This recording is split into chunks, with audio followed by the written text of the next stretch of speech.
Bonjour et bienvenue au Petit Écho de la mode. Nous sommes avec Sophie Degano pour la présentation de l'exposition Grâce à elle. Sophie, est-ce que tu peux nous expliquer un petit peu ton parcours et pourquoi tu as eu envie d'exposer tous ces portraits?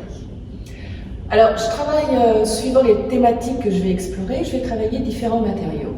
Et pour Grâce à elle, j'avais envie de m'emparer de la gravure. Donc Grâce à elle, c'est un travail que j'ai commencé en 2013, qui m'a pris 2 ans de travail, et qui présente 60 portraits de femmes, et un livre également, Grâce à elle, qui est préfacé par Elisabeth Badinter.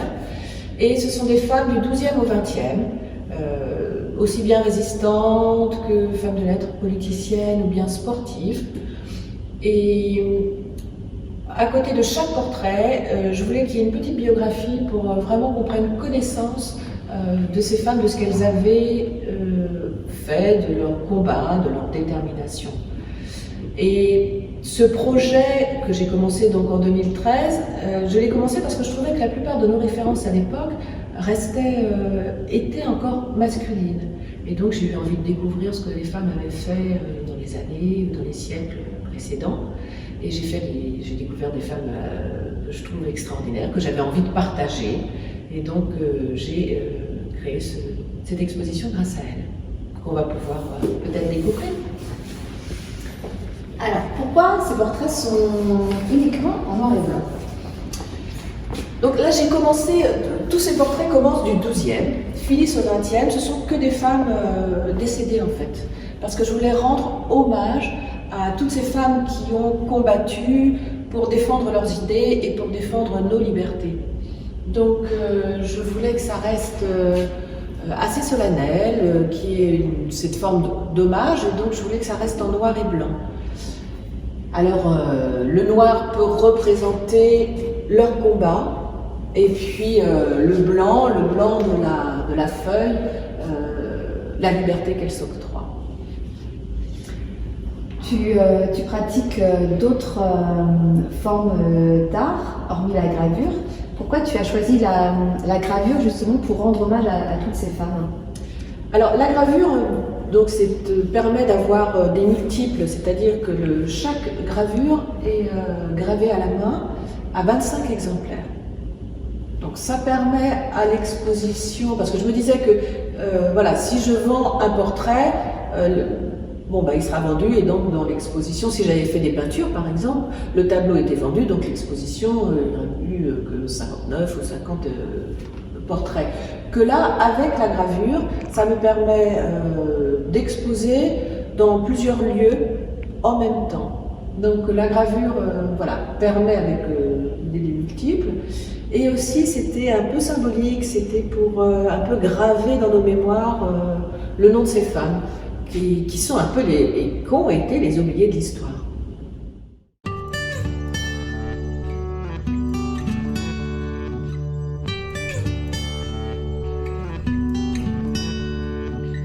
Je voulais que cette exposition, chacun puisse s'y reconnaître, qu'il y ait des femmes de tous les milieux, parce qu'il y a des femmes qui sortent de la bourgeoisie, qui ont étudié, il y a des femmes qui étaient ouvrières, prolétaires, qui n'avaient pas étudié ou qui avaient étudié seules. Il y a également des femmes célibataires qui revendiquent leur célibat. Il y a des femmes qui ne voulaient pas d'enfants. Il y a des femmes homosexuelles. Il y a des femmes mères de famille. Donc, c'était pour représenter l'idée qu'il n'y a pas une sorte de femme, mais qu'il y a des femmes. Alors, comment tu as fait pour choisir justement uniquement, enfin je dirais uniquement, mais 60 femmes parmi toutes celles qui ont mené des combats et qui ont pu exister à ces différentes époques? Comment tu as fait ton choix? Alors le choix était assez difficile, bien que plus on revenait en arrière, plus il était difficile quand même de trouver des portraits, parce que si les femmes n'étaient pas des reines, elles n'étaient pas peintes, elles n'étaient pas représentées. Donc, quand j'ai commencé à partir du 12e, j'ai commencé avec Aliénor d'Aquitaine, donc qui est une reine, et qui est une femme de pouvoir. Et le choix s'est fait, comme je voulais qu'il y ait plusieurs thématiques, je voulais qu'il y ait à peu près 6-10 femmes par thématique. Et puis, c'était des femmes assez emblématiques quand même. Là, vous avez Elisabeth Vigée-Lebrun, qui est une femme qui était une peintre qui vivait de sa peinture. Louise Bourgeois, qui était quand même une artiste hors norme. Alice Guy, là, chez les artistes, Alice Guy, qui est quand même la première femme productrice au monde de films et réalisatrice. Vous avez également des aviatrices. Vous avez Alice Milia qui a contribué à la reconnaissance des femmes pour les Jeux Olympiques. Donc, toutes ces femmes, il y a une variété de femmes qui est représentative. Donc, tu disais tout à l'heure que pour certaines femmes, tu n'avais pas de photos.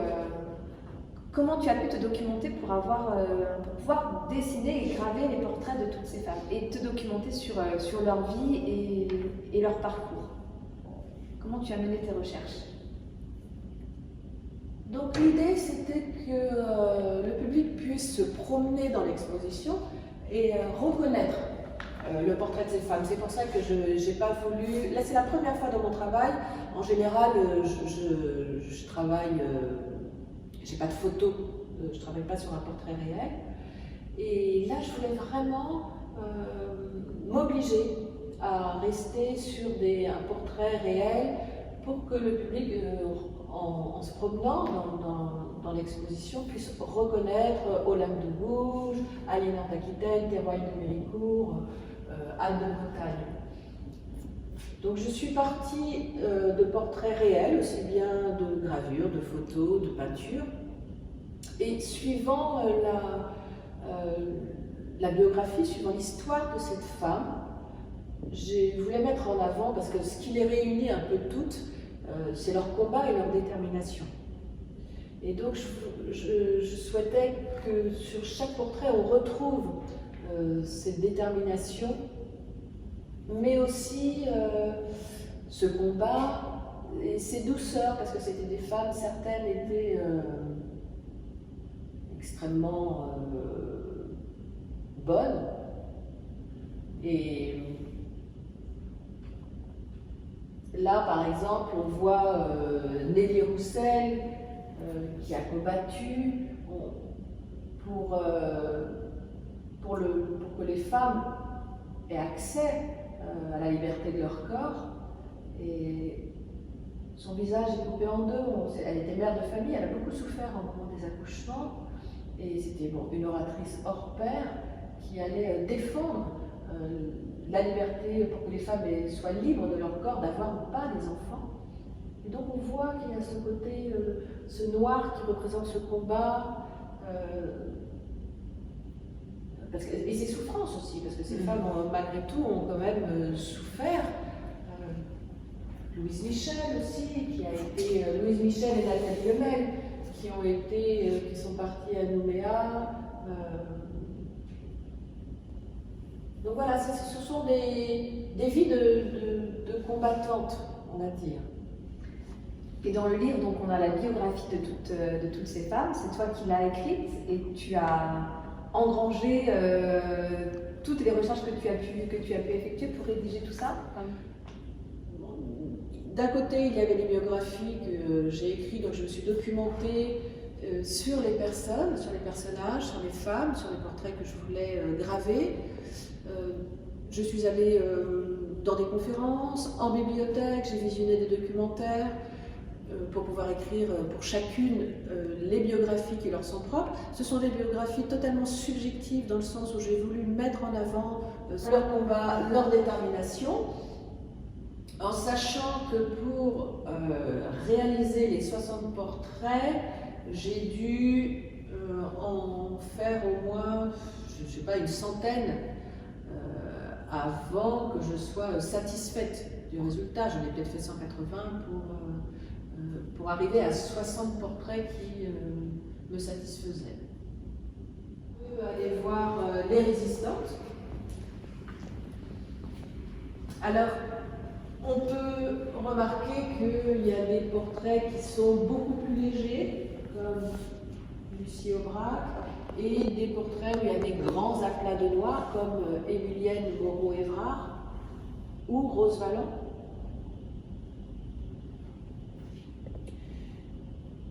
L'idée dans tous ces portraits, c'est que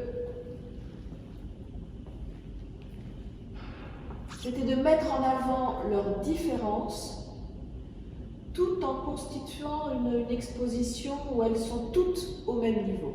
C'est-à-dire que vous pouvez avoir Simone de Beauvoir chez les femmes de lettres, elle est au même niveau que par exemple la comtesse Leila de Luard, qui est beaucoup moins connue. Toutes les gravures font 50 par 50 cm. Elles sont toutes positionnées, tous les portraits sont positionnés pareil.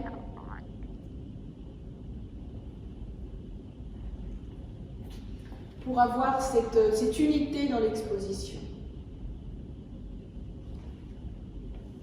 Est-ce que tu peux nous en dire un peu plus sur certaines femmes qui sont présentées ici? Peut-être qu'il y a des portraits qui t'ont le plus touché ou leur histoire t'a marqué davantage que d'autres? Alors c'est vrai que certains portraits m'ont plus touché que d'autres. J'en connaissais quand même sur les 60, j'en connaissais pas tant que ça. Je les ai découvertes et il y en avait plein d'autres que j'aurais pu graver, mais il fallait bien que je m'arrête à un nombre. Donc je ne pouvais pas faire que ça, il y en a plein d'autres qu'on pourrait graver. Et donc oui, il y a certainement m'ont touché. Rose Valland, je trouvais que c'était... Enfin, toutes, sincèrement toutes, je les trouve toutes admirables, ces femmes. Et certaines, Rose Valland, qui, grâce à elle, on a pu récupérer sur 100 000 œuvres volées, on en a récupéré 60 000. Et c'était parce qu'elle réussissait à noter chaque œuvre d'art volée par les nazis. Vous avez Danielle Casanova aussi, une résistante qui, même emprisonnée, continuait à avoir de l'espoir. Là, je peux, par exemple, vous faire une citation de Danielle Casanova, qui est emprisonnée par la Gestapo au fort de Romainville. Et en 1942, elle réussit à faire passer une lettre à sa famille. Voici ce qu'elle dit.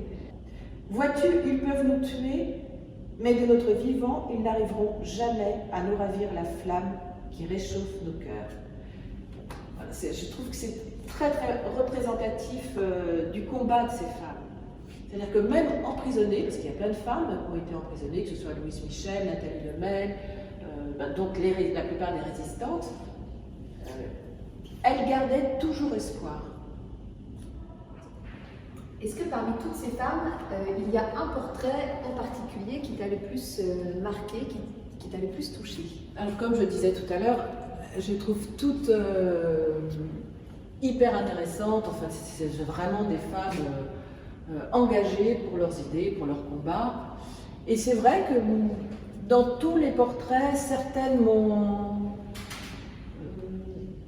un peu plu. Enfin, certaines, j'avais un peu d'affection pour elles, dont Marguerite Boussicot, qui est tout au bout là, en rentrant. Que tu connaissais déjà? Non, j'ai vraiment découvert sa vie à travers mes recherches. Et avec son mari, ils ont créé Le Bon Marché. Mais c'est surtout une femme qui était très très bonne et qui a révolutionné le statut de l'employé. Donc ses employés avaient droit à un repas hebdomadaire, à avoir des vacances, ils avaient droit à des cours d'anglais gratuits, elle les envoyait en Angleterre s'ils étaient très bons, ils avaient droit à une mutuelle, ils avaient droit également à un médecin pour toute la famille. Enfin, c'était... beaucoup de femmes se sont énormément impliquées dans le social. dans les grèves, dans l'avancée sociale énormément. Et donc je trouve que Marguerite Boucicaut n'est pas assez connue pour tout ce qu'elle a pu faire. Est-ce que tu peux nous montrer un peu plus en détail quelques portraits de l'exposition ou citer voilà, l'histoire de certaines, parce qu'il y en a beaucoup. Là, vous avez Élisa Lemonnier qui est fondatrice de l'enseignement professionnel pour jeunes femmes. En fait, en 1848, elle s'est rendue compte que la plupart des femmes étaient soit abandonnées par leur mari, et donc elles n'avaient plus de travail, elles étaient obligées de mendier, et elle a trouvé la solution, c'était de créer la première école pour jeunes femmes professionnelles. Ici vous avez Jeanne Toussaint qui est devenue la directrice artistique de chez Cartier, en partant de rien.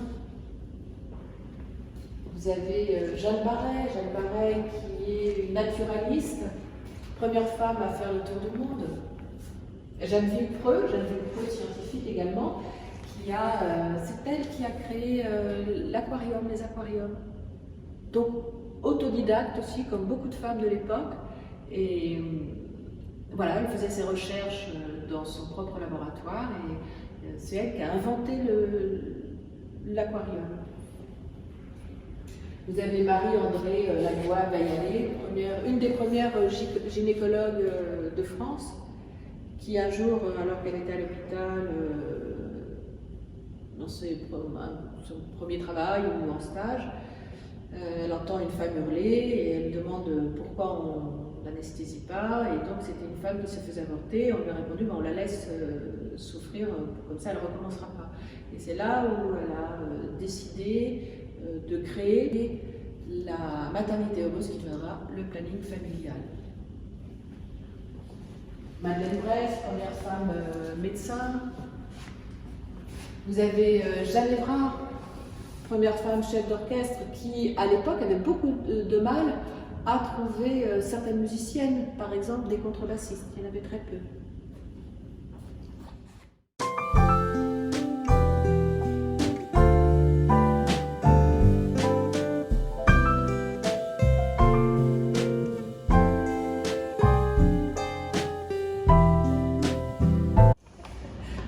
Tout à l'heure, tu me demandais des portraits de femmes qui m'ont marqué.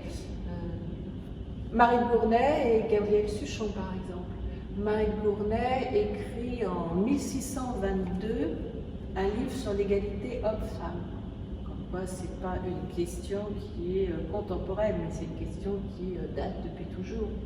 C'est aussi pour ça que je voulais représenter des femmes françaises du 12e au 20e pour prendre conscience que les revendications des femmes restaient pratiquement les mêmes sur autant de siècles, sur l'égalité en fait. Elles réclament l'égalité, de pouvoir travailler, de la liberté du choix de leur corps, de pouvoir faire ce qu'elles veulent avec leur corps, leur sexualité. Et c'était un parti pris de rester vraiment en France. Si j'avais pris des portraits d'Angleterre, quand les femmes avaient un droit de vote avant, c'était différent. Et Gabrielle Suchon aussi est un portrait assez étonnant. C'est une cette femme ne voulait pas se marier, donc ses parents l'ont mise au couvent. Et elle a réussi à s'évader du couvent, à aller jusqu'en Italie, à rencontrer le pape, à faire en sorte qu'il a délié ses liens. Elle est revenue, ils ont cherché à l'enfermer encore dans le couvent, et devant sa détermination, ils l'ont laissé libre. Et Gabrielle Suchon, ce qu'elle voulait, c'était écrire. Donc elle est devenue une des premières philosophes françaises. Et elle a écrit donc des livres, mais sous un pseudo masculin, parce qu'à l'époque, c'était très difficile pour les femmes d'écrire. Et si elles écrivaient sous leur nom de femme, elles n'étaient pas éditées ou pas lues. Donc elle écrivait sous un pseudonyme masculin. Et je trouve qu'elle représente vraiment bien la détermination de toutes ces femmes. L'exposition s'accompagne d'un livre. Est-ce que tu peux nous dire pourquoi ? Alors, une fois que j'ai terminé l'exposition, une fois que j'ai fini de graver les 60 portraits, je me suis dit, le public, quand il va venir et voir tous ces portraits, il faut qu'il ait au moins qu'il y ait des petits cartels qui soient apposés à côté de chaque portrait pour savoir ce qu'a fait cette femme dans la société. Et donc j'ai commencé, comme je le disais tout à l'heure, à écrire des petites biographies pour les cartels, et les cartels sont devenus des biographies, et après je me suis dit, bon, il va falloir que les gens repartent avec un livre, parce qu'ils auront vu chaque portrait, et ils auront envie de savoir un petit peu chez eux, de lire un petit peu les biographies, l'engagement de cette femme dans la société. D'où le livre Grâce à elle.